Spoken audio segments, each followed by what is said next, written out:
It's not often you find New York Subliners Asim in the spotlight, but all eyes were on the SMG Slayer as he turned up with a vengeance to deliver a devastating 3-0 sweep against the very team that dropped him, Minnesota ROKKR.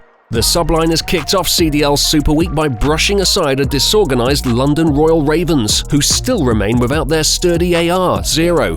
You could just tell the London Royal Ravens are definitely flustered, man. None of the kills are going in their favors. Call-outs are a little intense, and just like that, the Subliners are going to be able to close out this map number 3 and close out the series in a 3-0. And following a solid performance against the Brits, NYSL were out for blood heading into their second series of the week.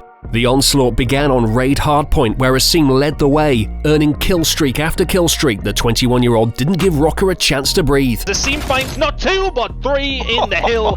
Fantastic stuff by Asim. He keeps it alive for his team, all on his own. He suffocated them during hill rotations with his menacing movement and his gung-ho approach. New York Subliners have managed to get bodies in it. Pre-series equal to it though, trying to come through. Not able to get that one on Asim either. The ROKKR are stacking, but Asim is cutting them down, and this has not been the start you want to see if you're a Minnesota fan.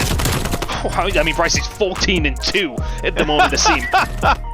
Asim's relentless rampage placed Minnesota firmly in the 100 club as he finished with 22 kills, 5 deaths, and over 2 minutes in the hill. He really wasn't holding back. He was just floating around that map. Golden wings have sprouted from his back as he just delivered death upon his enemies. That was ridiculous. The momentum continued as ROKKR attempted to lick their wounds with an absurd opening round on Moscow Search and Destroy. Going straight out, already going to see one. This is a massive opening for New York.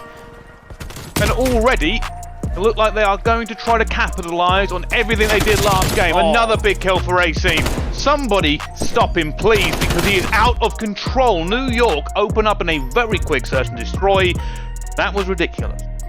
Adding insult to injury, Asim barraged his way through his former organisation in less than 8 minutes, delivering a 6-0 thrashing in which the Subliners star asked questions that Accuracy and co. were simply not able to answer. But Asim gets the same kill, and Asim choosing it again to just dominate. He comes out and Diamond can't get it, and New York win another round. Back to Raid, and the youngsters' burners began to cool down for control, but the rest of the squad picked up the slack as NYSL edged the map 3-2. Now they're getting onto B. Diamond Con stacking it with them as well. Attached on a peak, trying to do something, and the New York Subliners, the second time this season, have just 3-0'd another team in the Call of Duty League. Put simply, the Minnesota boys just couldn't handle the pace of Asim.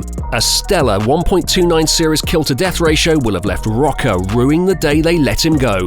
Hey ROKKR, you dropped something. But it hasn't all been sunshine and roses. The SMG Phenom has had a tougher time than most when it comes to finding a secure place on a roster. After being cast aside by the majority of the CDL, Zuma recognized his potential and gave him a chance to flourish. I was trying to prove a point, man. Dude, I do a lot for the team, statistics or whatever, dude. I bring a lot to the team, and I'm trying to prove it. And I'm glad it's showing. I'm glad everyone is, they're seeing my work. And it honestly is a big tribute to Clayster and Zuma especially. I think even me being an amateur 3 years ago, Zuma was the first person to pick me up, and he was the first person to pick me up on this New York team. I wasn't even supposed to be a starter, and he brought me onto this team. He showed everyone that I'm here to stay, and it's honestly I give all credit to Zuma. From sidelines to top of the pile, Asim has certainly catapulted himself into the spotlight. But what do you make of his Super Week performance? Will Clayster continue to get the best out of him? Let us know in the comments down below. And as always, don't forget to like the video and subscribe to Deserto for more Call of Duty content.